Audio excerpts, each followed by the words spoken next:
India's largest container port is Mumbai's Jawaharlal Nehru Port Trust, where 60 lakh containers pass through. It moves 78 million tons of cargo every year. This 8,400-acre port is also known as Nhava Sheva Port. It was established in 1989. It was built to reduce the burden on Mumbai Port Trust. To know how JNPT became so big today, we will have to go back a few years.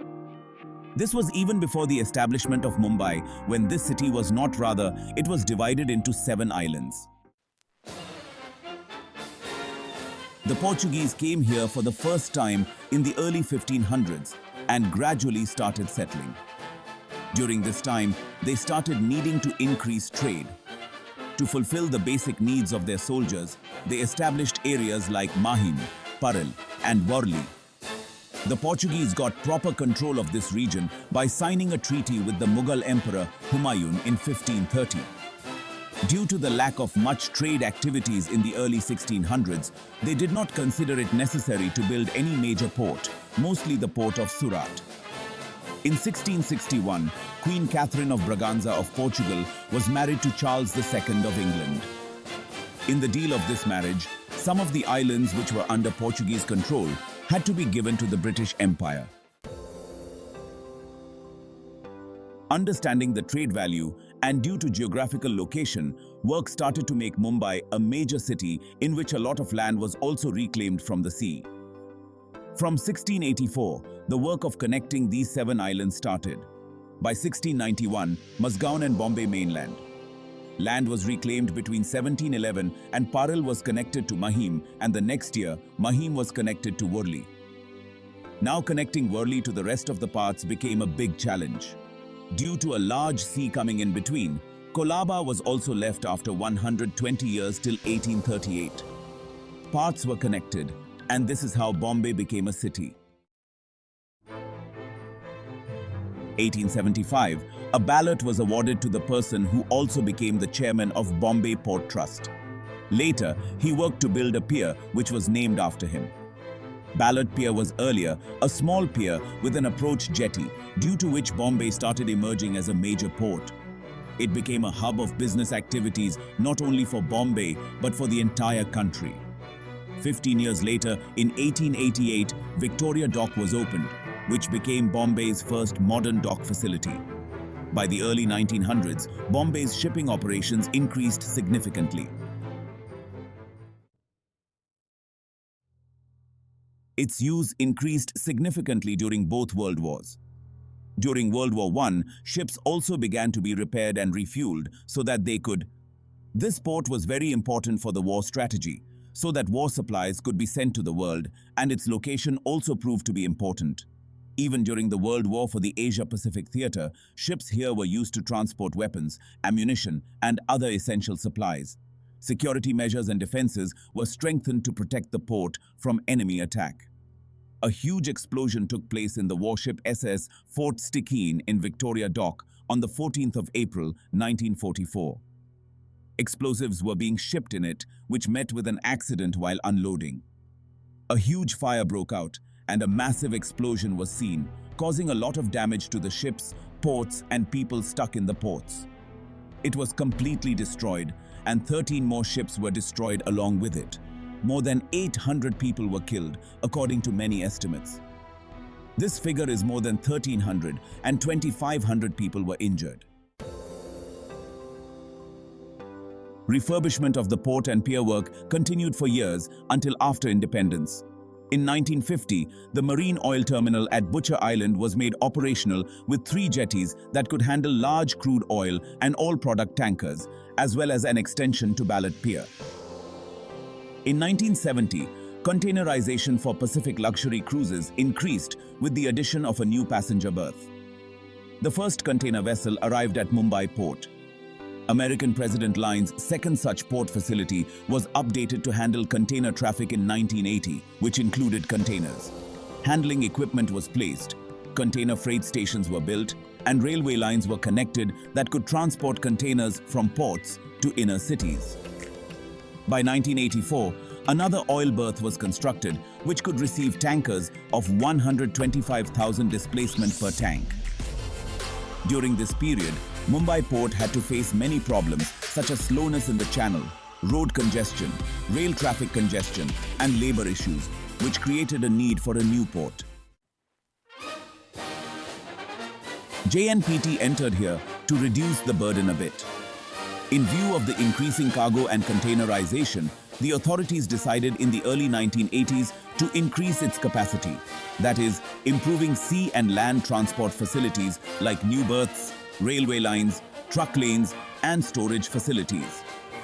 Bombay Port Trust, despite being the leading port at that time, was not ready for this, so the government chose Nava Seva to build a new port.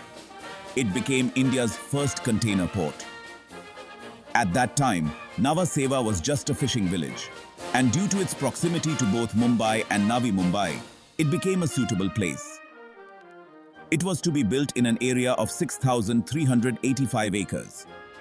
There was no major challenge in land acquisition, so this work was done easily.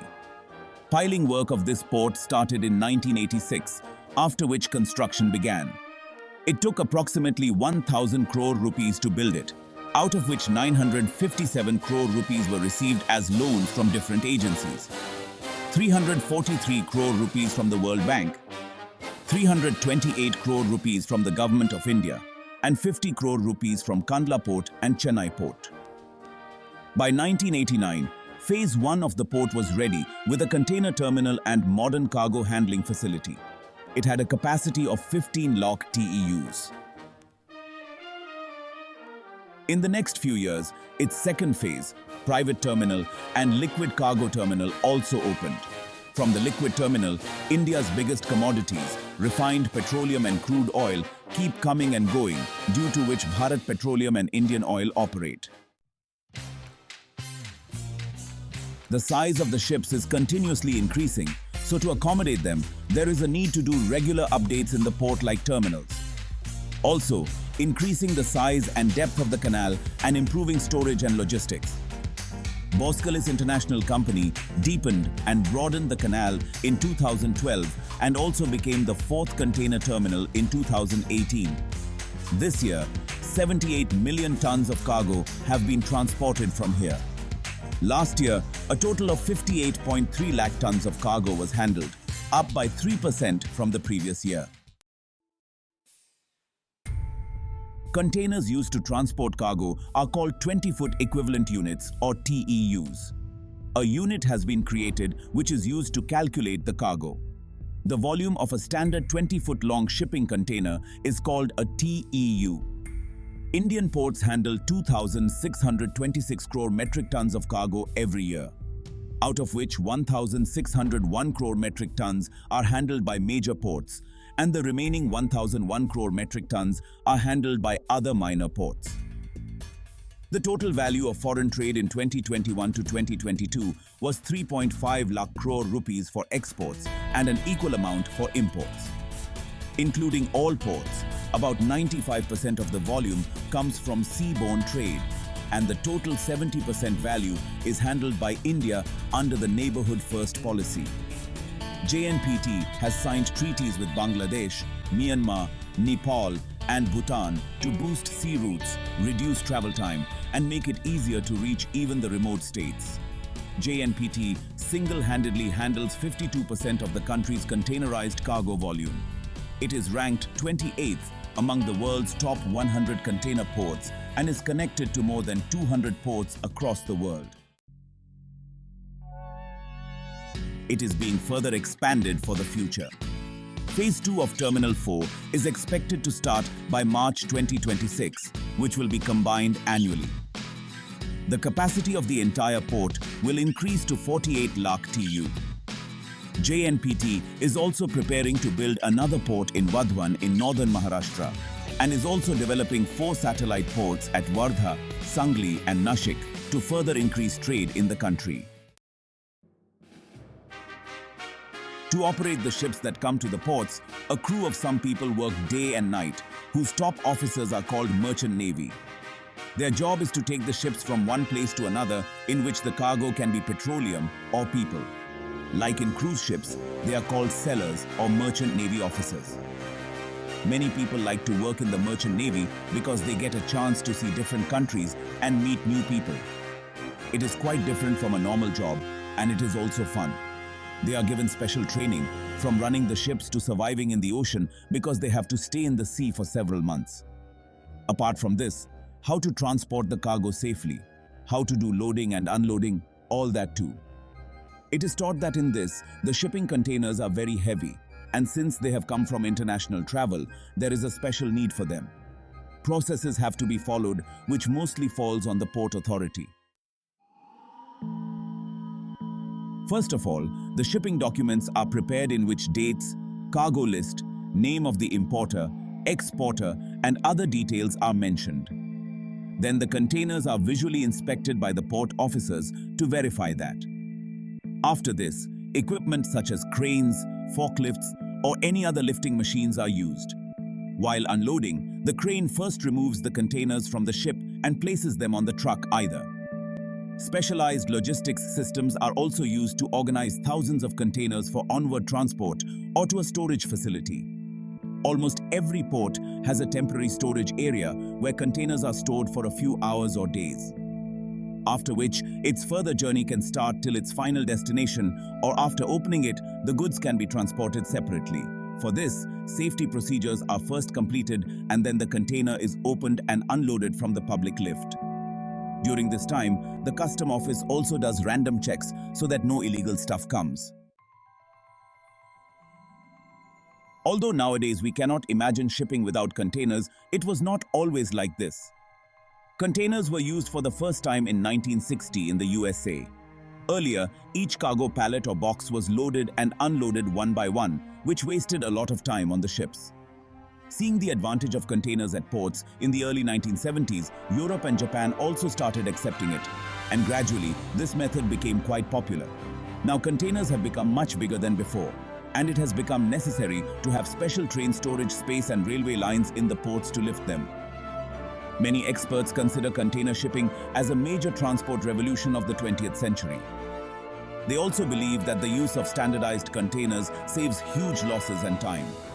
Goods can be packed only once and can be transported through different modes of transport like trucks, rail, and ship. There is no need for repeated unpacking and repacking. This also reduces port charges and demurrage costs. Traditional cargo ships that unload their cargo the old way have to spend more than half, or in many cases 70% of the time, in ports loading and unloading. Nowadays, the size of ships has also increased a lot. Today, MSC is the largest container ship in the world. It is 400 meters long and 61 meters wide. It is bigger than many skyscrapers and can easily carry 24,000 TEU at one time. Similar supertankers have also been made, which transport oil in huge amounts. These reduce the overall ton shipping cost, which is why they are being made. Cruise liners have also become quite popular these days, where people can celebrate luxury holidays by traveling between different locations. There have also been allegations of smuggling and drug trade in cargo ships. Indian authorities have recovered drugs in multiple cases. This was the country's biggest drug bust last year from these major ports.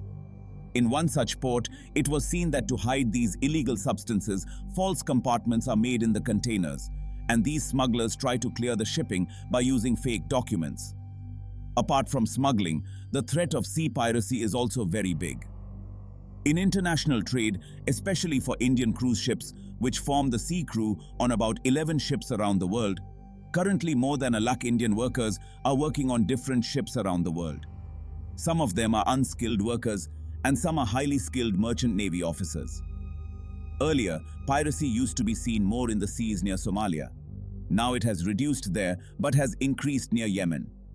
International organizations regularly patrol this region to protect it from piracy. In the Arabian Sea, to monitor this area spread over 1 million square kilometers, the Indian Navy has also deployed more than 12 warships, long-range survey planes, and drones. You can buy them from the link given on the screen, through which you will also be able to directly support the channel. A printed chart of Indian history is also on sale. Check it out. Click here to know about the bullet train on the website. Thank you.